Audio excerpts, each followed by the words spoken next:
Bien.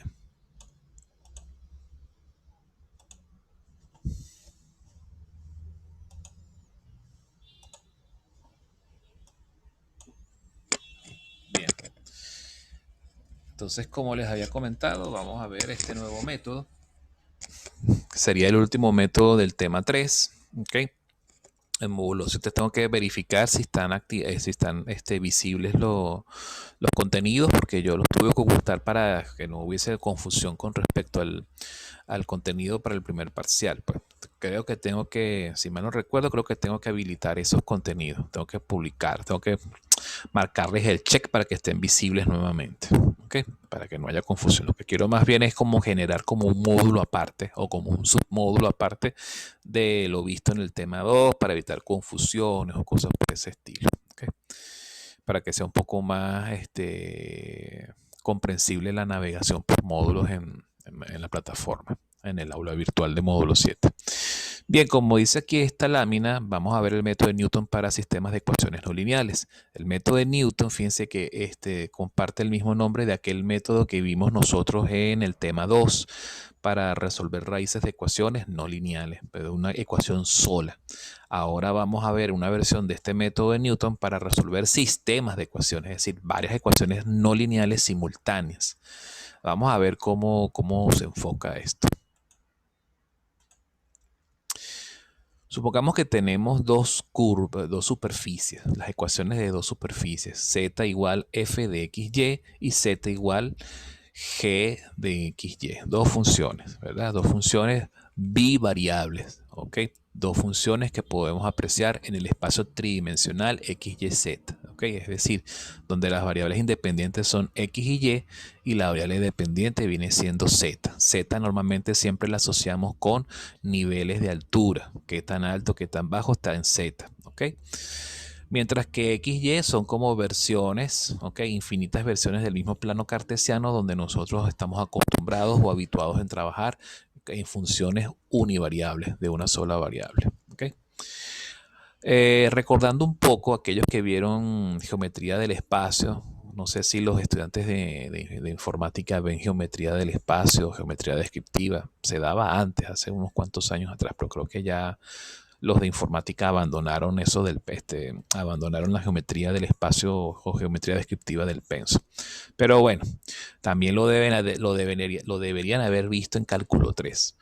Cuando se intersectan dos superficies se genera una figura geométrica conocida como curva alaviada. Una curva alaviada es una curva, ¿ok? Que se dobla o que se curva, ¿verdad? Pero en el espacio tridimensional, ¿ok? Que puede, por supuesto, curviarse eh, en diferentes sentidos, ¿ok? No solo en el eje, en el plano XY, sino en el plano XZ o el plano YZ, ¿ok? Eso es una curva labiada. Es como que imagínense un pabilo o un hilo y entonces lo tiran al viento en turbulencia, entonces ella va definiendo como una serie de ondas o curvas, ¿ok? Que no necesariamente están todas contenidas en un plano, puede estar en distintos planos, ¿ok? Entonces, bueno, aquí quizás este dibujo no sea el más propicio, pero usted puede ver por acá una primera curva labiada asociada a una región donde se está intersectando esta superficie con esta segunda superficie. Se ve por aquí que se genera la intersección según esta curva alaviada, que si lo pudiésemos ver con desde otras perspectivas, esa curva labiada atraviesa diferentes niveles de z, ¿ok? Diferentes planos o niveles de z. Aquí hay otra curva labiada que está por aquí, ¿verdad? Aquí hay otra curva labiada que se puede apreciar de este lado, que es donde también esta superficie asciende, ¿ok? En esta región, y esta más bien tiende como a descender un poquito. Al intersectarse entonces esta curva labiada con una tercera superficie, es decir, la intersección de las dos superficies con una tercera superficie, por decirlo de otro modo, se genera ¿qué cosa? Un punto. Esa superficie puede ser una superficie variable como esta o un plano. Un plano que puede estar inclinado o puede ser un plano horizontal como son los niveles z igual 0, z igual 1, z igual 2, etc.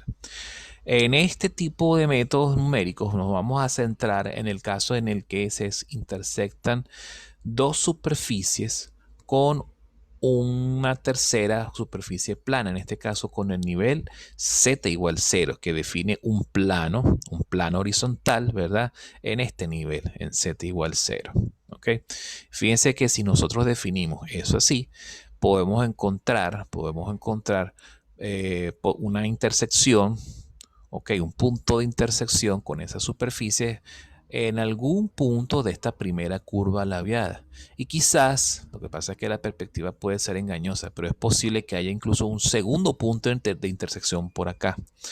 En este curso les voy a enseñar a ustedes unas herramientas gráficas en Octave para poder no solo graficar las superficies, sino también para poder detectar los puntos con base a las curvas de nivel. Las curvas de nivel es un tipo de gráfica que permite apreciar mediante una vista de planta o vista superior las diferentes intersecciones de cada superficie con los diferentes planos z igual a un determinado número entero, z igual 0, menos 1, 1, 2, etcétera, ¿ok? Que van definiendo como escalones o niveles de cada una de esas curvas, ¿ok? Y en algún punto, por lo menos si nosotros viésemos las curvas de nivel de esta superficie y esta, pudiéramos ver cómo se intersectan en z igual 0, en qué región. Vamos a estar pendientes de las curvas de nivel z igual 0 de esta superficie y la curva de nivel z igual 0 de la segunda superficie. Donde ellas se intersecten, allí está el punto de intersección de las dos superficies con ese plano z igual 0. ¿Okay? Pero eso por supuesto lo veremos con más detalle en la clase del miércoles, que es con Octave. Entonces, como vamos a tratar el caso, vuelvo y repito, de la intersección de dos superficies con el plano z igual 0, entonces fíjense que si z vale 0, las dos funciones pasan a ser de la siguiente forma. fxy igual a 0 y, y g en función de xy pasan a ser también igual a 0. ¿Okay? Entonces vamos a trabajar con ecuaciones de esta forma. ¿Okay? Esto es similar a cuando nosotros trabajábamos con los métodos numéricos para resolver raíces de ecuaciones no lineales, que lo que hacíamos era que en el plano cartesiano xy nosotros agarramos la función y la igualábamos a 0. Bueno, en este caso vamos a hacer exactamente lo mismo. Vamos a agarrar al par de funciones bidimensionales y las vamos a igualar a 0. ¿Y eso qué equivale? A que la estamos intersectando con ese plano, ese tercer plano superficie, ese plano z igual 0. Para poder deducir las ecuaciones iterativas que necesitamos para poder resolver este tipo de problemas, necesitamos recurrir a la serie de Taylor. Yo supongo que ustedes la deben haber visto en cálculo 2, por lo menos en cálculo 2 o en alguno de los cálculos. Normalmente serie de Taylor se daba en cálculo 2. Creo que tengo por aquí alguna información en chat. Todavía no han visto serie de Taylor. Ay, entonces hay que... Bueno, de todas maneras aquí hay una lámina. Aquí en esta lámina se explica brevemente. ¿Ok? Fíjense, la serie de Taylor es una serie, ¿ok? Es una serie particular que tiene la propiedad de representar cualquier función, ¿ok? Como si fuese un polinomio. Es decir, la serie de Taylor genera un polinomio. Un polinomio que dependiendo de la información que le metamos a esa serie, ¿ok? Ese polinomio puede ser un clon, por decirlo de algún modo, un clon de una función dada. Supongamos que tenemos la función coseno de x, la función seno de x. Metemos la información de esa función en la serie de Taylor y ella va a generar un clon imperfecto, por supuesto, pero que hasta cierto punto, es decir, en ciertos dominios en el eje X, va a funcionar exactamente igual a cómo funciona la función original, a cómo se comporta la función original. Veamos cuál es esa información que tenemos que meterle a la serie de Taylor para poder clonar funciones, por decirlo de algún modo. Bueno, sea y igual fx, una función genérica cualquiera. Esta función puede ser Por ejemplo, lo ideal es que sea una función no polinómica, porque como la serie de Taylor genera polinomios, no tiene sentido clonar polinomios, ¿verdad? Es decir, aquí lo que tiene sentido más bien es clonar o agarrar y imitar el comportamiento de una función trigonométrica o una función exponencial o alguna función para la cual nosotros no podamos resolver directamente sus raíces, ¿verdad? Entonces, fíjense que nosotros podemos agarrar y representar f de x de acuerdo a esta sucesión infinita de términos, ¿ok? Donde el primer término siempre es la función original f de x evaluada en un valor a, un valor cualquiera, un valor arbitrario. A veces suele escogerse el valor como valor arbitrario a el origen de coordenadas, a x igual 0, a igual 0, ¿ok? Pero también pueden ser valores distintos de cero, bien sea a la izquierda o a la derecha. Pueden ser valores negativos, valores positivos. Todo depende de lo práctico que resulte trabajar con la serie de Taylor. El segundo término suele ser la derivada, la primera derivada de la función evaluada en ese mismo valor de x, seguido de un producto multiplicado por la diferencia de una x cualquiera con el valor de referencia a, ¿verdad? El siguiente término ya entonces es la segunda derivada de la función evaluada en el mismo valor a, dividido entre 2 y multiplicado por el cuadrado de esa diferencia x menos a. El siguiente término es la tercera derivada dividida entre 6, ¿ok? Y multiplicado por el cubo, ¿ok? De esta diferencia. El siguiente término es la cuarta derivada, evaluada en a, dividido entre 24, multiplicado por la cuarta potencia, ¿ok? De x menos a. Y así sucesivamente. Es decir, si nosotros hacemos un corte, más adelante pudiéramos trabajar con la derivada enésima, ¿ok? La derivada enésima, como podemos ver aquí representada, entre el factorial enésimo, ¿ok? Multiplicado por x menos a elevado a la enésima potencia, ¿ok? Entonces, fíjense que esta sería por definición la serie de Taylor. Si nosotros agarramos la función original como por ejemplo un coseno y calculamos todas las derivadas que podemos obtener del coseno, que en este caso el coseno es bien sencillo porque la derivada del coseno es menos seno. La derivada del menos seno vendría siendo menos coseno. La derivada del menos coseno vuelve a ser otra vez seno. Pero entonces hay que estar pendientes con cómo se van alternando en las derivadas sucesivas de esa función el signo se va alternando, ¿ok? A un ritmo dado. Bien, uno sustituye en la serie de Taylor. Por supuesto, uno no va a trabajar con la serie de Taylor hasta el infinito, porque eso es imposible. Normalmente la serie de Taylor se ajusta convenientemente hasta el segundo, tercer o incluso hasta cuarto grado, dependiendo del alcance del problema que uno esté resolviendo con dicha serie. ¿Okay?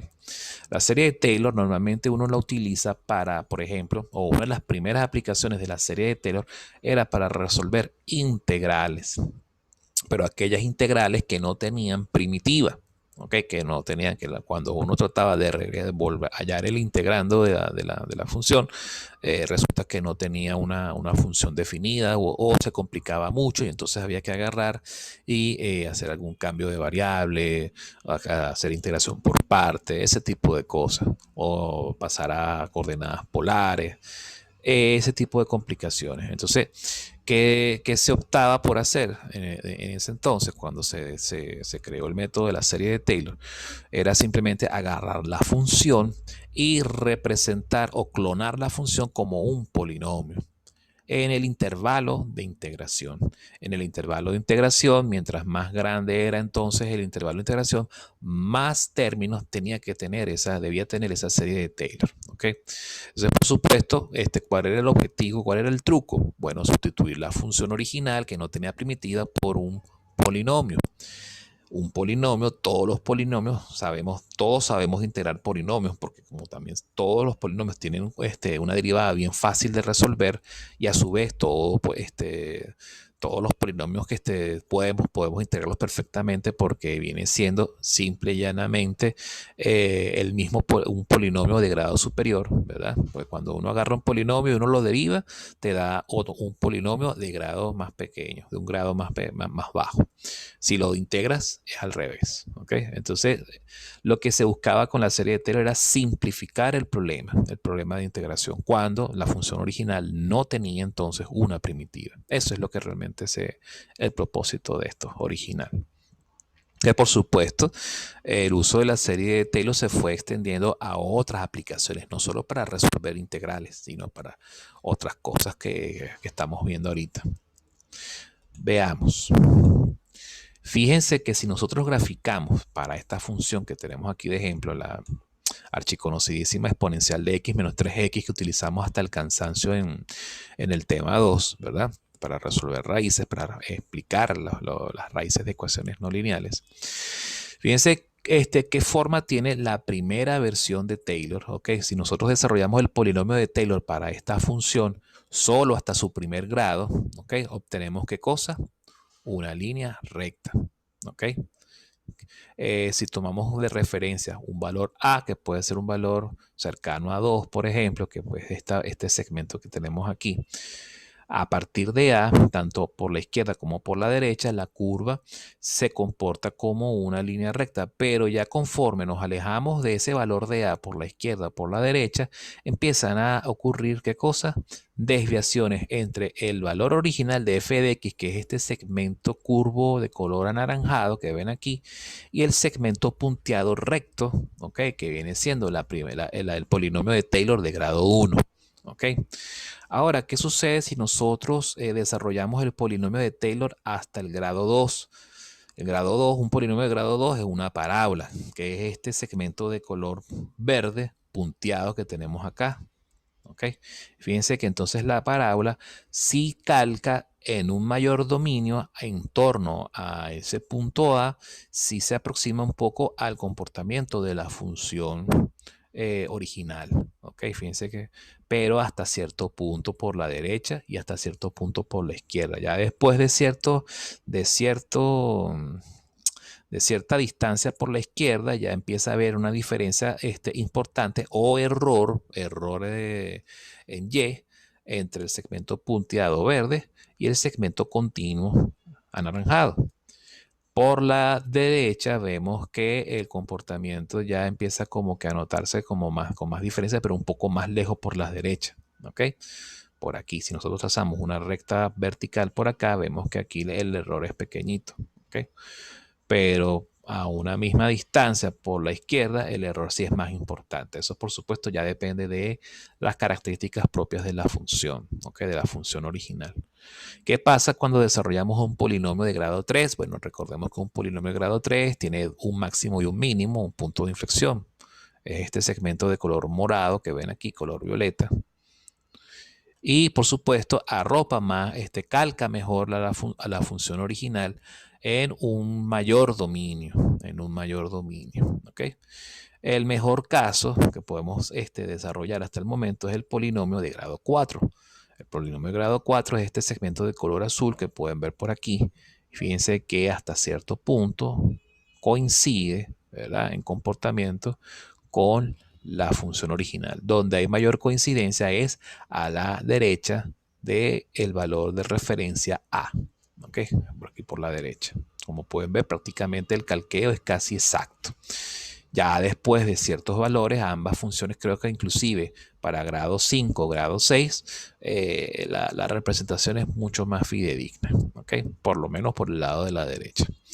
Esto, vuelvo y repito, si nosotros en vez de querer integrar esta función, ¿ok? Hallar la integral de esta función entre, por ejemplo, 1.5 y 2.5, ¿cuál sería lo conveniente? Si no queremos integrar directamente esta función, hallamos su polinomio de Taylor, por ejemplo, de grado 3. Y se integra ese polinomio. Y la solución de ese polinomio, el área bajo la curva de ese polinomio, va a ser exactamente igual al área bajo la curva de la función original. ¿Okay? Ese es pues el propósito de la serie de Taylor. Clonar o imitar o crear polinomios que clonen o imiten el comportamiento de una función dada. Eso es pues el propósito. ¿Cómo nosotros podemos brincar del método de la serie de Taylor a métodos de raíces de ecuaciones no lineales? Fíjense la relación que hay. Supongamos que hacemos esa aproximación o que agarramos cualquier problema que hemos visto del tema 2 de raíces de ecuaciones lineales. Agarramos la función para la cual queremos hallar su raíz, ¿verdad? Y aproximamos esa función a un polinomio de primer grado de Taylor. El desarrollo de Taylor de primer grado sería esto que está aquí. Sería f de x igual a un f sub a más f' sub a por la diferencia entre un x cualquiera y ese valor de referencia a. Si nosotros a ese valor a lo denominamos x sub i, ¿verdad? Y a ese valor x genérico, esa incógnita que tenemos como denominada como x, le asignamos la denominación x sub i más 1. Por ende, la f evaluada en x sub i más 1 debería tender a 0. ¿Ok? Por lo tanto, cuando nosotros sustituimos y despejamos, ¿qué es lo que vamos a despejar nosotros acá? Despejamos el x sub i más 1. Obtenemos como resultado nada más ni nada menos que la ecuación iterativa del método de Newton. Es decir, nosotros podemos llegar al método de Newton por dos vías. Por la vía gráfica que les enseñé en la clase de método de Newton o mediante el desarrollo de la serie de Taylor. Con la serie de Taylor nosotros podemos demostrar esto, ¿ok? Y llegar a este método numérico. Entonces, bueno, ¿qué hacemos ahora? Bueno, nosotros podemos recurrir a la serie de Taylor para poder también resolver sistemas de ecuaciones no lineales. ¿Por qué? Porque adivinen qué, la serie de Taylor también tiene una versión de dos variables. Nosotros podemos resolver también funciones de dos o más variables con versiones ampliadas de la serie de Taylor, versiones ampliadas en más de dos dimensiones. ¿Okay? Veamos esto. Si nosotros volvemos al planteamiento original del tema, que es que tenemos dos funciones z, ¿ok? Z igual f de xy y z igual g de xy, y queremos analizar la intersección de f y de g, la superficie f y la superficie g con el nivel z igual 0, se genera entonces este par de ecuaciones que están aquí, ¿verdad? Entonces lo que hacemos es resolver o formular la serie de Taylor para ambas funciones, ¿ok? Para ambas funciones, pero solo hasta el grado 1, hasta el primer grado de la función. El desarrollo de Taylor hasta el primer grado tiene esta forma, entonces es muy similar, ¿ok? El primer término es la función original evaluada ahora en dos valores de referencia. Antes recuerden que cuando trabajamos con funciones de una variable se tomaba en cuenta un valor de referencia único A. Ahora, como estamos con dos variables, tomamos ese valor de referencia A y un segundo valor de referencia, pero correspondiente a la variable Y. Entonces sería AB en función de AB. Lo mismo para la función g. Su serie de Taylor, el primer término de su serie de Taylor correspondiente sería la función g evaluada en ese par de puntos de referencia. Lo que sigue a continuación son desarrollos de derivadas parciales, que es de esperarse porque estamos tratando con funciones de dos variables. Entonces, por lo tanto, tenemos que analizar las razones de cambio en los dos ejes independientes, el eje de las x y el eje de las y. Son las derivadas parciales evaluadas en ese mismo par de valores de referencia A y B, en X y Y, por supuesto. Y fíjense que la derivada parcial de la función con respecto a la variable X va a multiplicar a esta diferencia de X menos A. La derivada parcial de f con respecto a y, evaluada en los puntos A y B, por supuesto, va a multiplicar a la diferencia de la variable y con respecto al valor B. Y de modo similar, se hace un planteamiento similar para la serie de Taylor de grado 1 que corresponde a la segunda función, la función g de xy. Sería g evaluado en AB por la parcial de g con respecto a x evaluada en ese mismo par de valores A y B que multiplica a x menos A más la parcial de g con respecto a y evaluada en A y B multiplicado por la diferencia de y menos B. ¿Okay? Veamos. Si nosotros hacemos estas sustituciones, es decir, lo que para nosotros es A, lo sustituimos por un X sub I, y lo que para nosotros es B, lo sustituimos por Y sub I. Entonces, la variable X la vamos a sustituir por X sub I más 1. Y la variable o incógnita Y la sustituimos por Y sub I más 1. Y además, asumimos que f de X sub I más 1, f evaluado en ese X sub I más 1 y Y sub I más 1 es igual a 0 o tiende a 0. Lo mismo pasa con la función g evaluada en esos mismos valores. También va a tender a 0. De forma que lo que antes teníamos como esto se va a hacer 0, esto también se va a hacer 0, esto va a ser f evaluado en X sub I, Y sub I, g evaluado en X sub I, Y sub I. Lo mismo con las derivadas parciales, y esta X que vemos aquí y estas Y van a ser X sub I más 1 y Y sub I más 1 respectivamente, como pueden ver acá. ¿Ok? Nosotros ahora, como ya la notación se complicó bastante, podemos simplificarla. ¿Ok? Vamos ahora, para poder trabajar de manera más cómoda esta notación, lo que originalmente era f evaluado en X sub I, Y sub I y g evaluado en X sub I, Y sub I, lo vamos a denotar simplemente como f sub I y g sub I respectivamente. ¿Ok? Otra simplificación que vamos a hacer es la notación de las derivadas parciales. La derivada parcial de f con respecto a x evaluado en X sub I y Y sub I simplemente va a ser parcial de f sub I, parcial de con respecto a parcial de x. Del mismo modo la parcial de f con respecto a y, del mismo modo la parcial de g con respecto a x y del mismo modo la parcial de g con respecto a y. Estas diferencias que tenemos acá, fíjense que se repiten en ambas ecuaciones. Vamos a denominarlas simplemente como delta X sub I y delta Y sub I respectivamente. Con esta simplificación de notaciones, podemos ver que las ecuaciones, ambas ecuaciones simultáneas, cambian de manera sustancial. Siguen siendo lo mismo, siguen representando exactamente lo mismo, pero hoy es mucho más cómodo de escribir. ¿De qué manera? De manera en que, como son ecuaciones simultáneas, si se fijan bien, hemos obtenido un par de ecuaciones lineales. Lineales en donde las variables vienen siendo los delta X sub I y delta Y sub I. Como ahora tenemos ecuaciones lineales, nosotros las podemos representar de manera más cómoda, de manera más práctica, como un sistema matricial.